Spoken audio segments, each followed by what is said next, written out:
Olá pessoal, bem-vindos a mais uma aula. Nesse vídeo eu vou explicar para vocês os conceitos de queda de tensão e dimensionamento da seção dos cabos pela distância. Com certeza a queda de tensão é um problema ignorado por muitos profissionais da elétrica, inclusive engenheiros, e é um problema que, dependendo das condições, pode gerar muito prejuízo financeiro. A queda de tensão ocorre quando a fonte de alimentação e a unidade consumidora estão distantes entre si, e essa queda ocorre nos condutores. Quantas vezes você já não ouviu falar que, se ligar um chuveiro de uma casa, as lâmpadas enfraquecem e os equipamentos ligados nas tomadas perdem potência ou não funcionam corretamente? Pois é, além do mau dimensionamento, uma das causas pode ser a queda de tensão. E é um problema que o diagnóstico deve ser feito com equipamentos ligados, isso evita erro, de preferência o chuveiro, que é o mais potente. Isso é necessário, pois a queda de tensão não é detectável sem que haja uma carga ligada. Vejam esse exemplo da minha casa, eu estou fazendo a medição de tensão dessa tomada. Consta 127,9, 127,8, até estabilizar aí, 127,8 volts, com todos os equipamentos desligados. Mas quando eu ligo o chuveiro, ocorre uma pequena queda de tensão de 127,8 para 123,8 volts, pouco mais de 3%, o que está dentro do aceitável. Pessoal, sempre ocorrerá uma pequena queda de tensão em qualquer residência, isso é normal, mas tem um limite, e esse limite não pode ser passado e consta na NBR 5410, no item 6272, que define um máximo de 4% de queda. Eu entendo que os autores da norma tenham colocado esse valor tão baixo, pois muitos equipamentos têm baixa tolerância à queda de tensão, e no melhor dos cenários eles ficam ineficientes, e no pior podem até queimar. Vocês já entenderam o que é a queda de tensão, agora vamos entender por que ela acontece. A explicação para isso parte de um dos conceitos mais importantes da elétrica, que é: não existe condutor perfeito.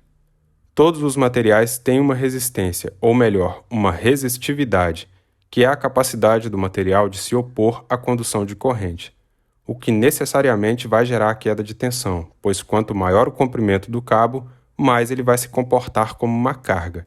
Essa resistividade no cobre é de aproximadamente 0,0178 ohms vezes milímetros quadrado dividido por metro, e no alumínio é um pouco maior, é de 0,0282 ohms. Parece insignificante, mas faz muita diferença e vocês vão ver. Pessoal, eu não gosto de usar a resistividade para calcular a seção do cabo, eu prefiro a condutividade. Para isso, basta dividir 1 por esses valores. E teremos uma condutividade de 56 para o cobre e 36 para o alumínio. Bom, existem duas formas de compensar a queda de tensão. Primeiro, aumentando a tensão, mas mantendo a potência. Para isso, necessariamente tem que diminuir a corrente.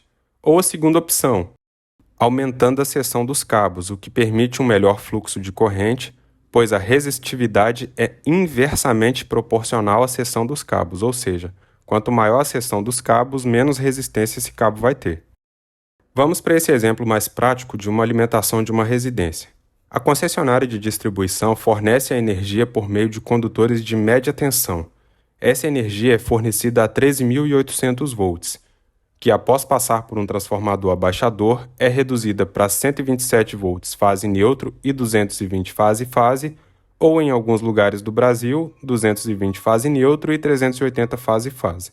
E por que a concessionária distribui energia com uma tensão tão alta? Por que já não distribui desde a subestação com a tensão de alimentação das residências? Então, como eu disse, uma das formas de compensar a queda de tensão é aumentando a tensão. Com isso, a concessionária economiza na seção dos cabos e evita o problema de queda de tensão. Mas, como não podemos fazer isso, nos resta atuar somente na seção dos cabos.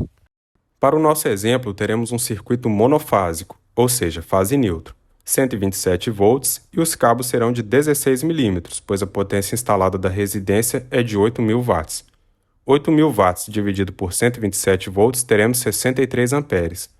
Um cabo de 16 milímetros atende muito bem a essa demanda de corrente, pois ele conduz em média 70 amperes.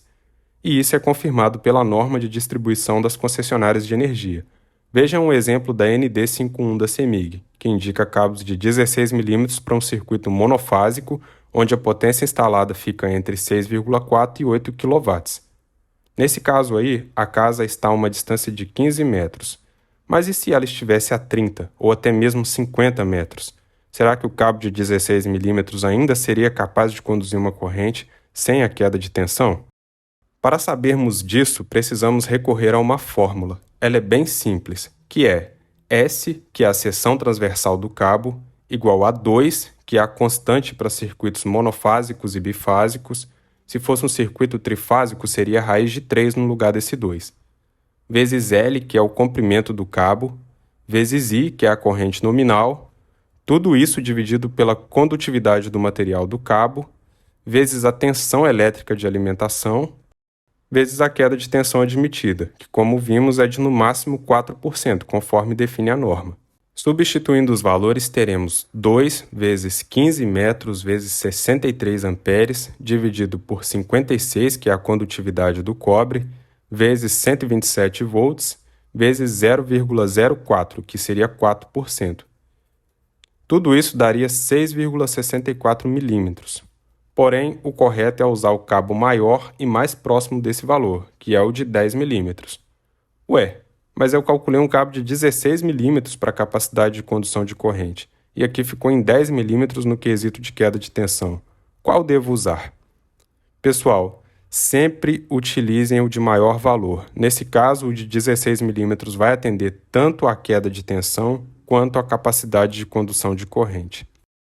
Na segunda situação, com a casa a 30 metros, basta colocar 30 no lugar do 15 e teremos um cabo com seção de 13,29 milímetros. Escolhendo o cabo acima, teremos 16 milímetros. Nesse caso, sim, a essa distância coincidiu tanto a capacidade do cabo de condução de corrente quanto a situação de queda de tensão. Notaram que bastou aumentar a distância e que o resultado foi de 10 para 16? Na terceira situação, a 50 metros, teremos um cabo de seção de 22,15 milímetros. O maior e mais próximo desse valor é o cabo de 25 milímetros. Nesse caso, havíamos calculado um cabo de 16 para a capacidade de condução de corrente. Mas como o cálculo de queda de tensão resultou em um cabo de 25 milímetros, então usaremos o de maior valor, que é o de 25. Ah, mas nesse caso eu preciso trocar o disjuntor? Não. Todas as condições em relação à corrente permanecem as mesmas, então muda apenas os cabos. O problema do uso desses cabos é o valor. Eles são bem caros, por volta de R$ 2.000 o rolo de 100 metros, que é a quantidade que precisaríamos, pois seria 50 para a fase e 50 para o neutro. Aí você pensa, é só eu fazer os cálculos com a condutividade do alumínio e usar os cabos de alumínio, correto? Então, não é bem assim. Mas primeiro vamos ver como ficaria nessa situação de 50 metros de distância. Basta trocar a condutividade de 56 do cobre pela de 36 do alumínio, e resultaria em condutores de 35 milímetros. Apesar de serem condutores mais grossos, o preço desses cabos de alumínio é menos da metade do preço dos cabos de cobre. Problema resolvido, correto? Infelizmente não. Não podemos usar cabos de alumínio para residências. A norma nos deixa claro nesses itens que os cabos de alumínio só podem ser usados em ambientes industriais e comerciais. E nos comerciais só podem ser usados cabos com seção igual ou superior a 50 milímetros, ou seja, é mais restrito ainda. Em breve eu vou fazer um vídeo explicando por que trabalhar com cabos de alumínio realmente é mais complicado, não é frescura da norma. O alumínio tem uma dilatação maior por calor, eles não são tão flexíveis, as conexões com cabos de cobre geram corrosão galvânica, enfim, não é tão simples trabalhar com eles e exigem muita atenção e conhecimento na hora de fazer as conexões. É isso, pessoal. O resumo da aula de hoje é esse. Se passou de 30 metros, aí sim você começa a se preocupar com a queda de tensão. Menos do que isso, você viu que é desnecessário. Se você gostou e tem interesse em aprender mais, eu tenho um curso de eletricista residencial na Udemy. Ele é feito de videoaulas e é bem acessível. Vou deixar o link na descrição desse vídeo e no comentário fixado. Valeu, pessoal. Até mais.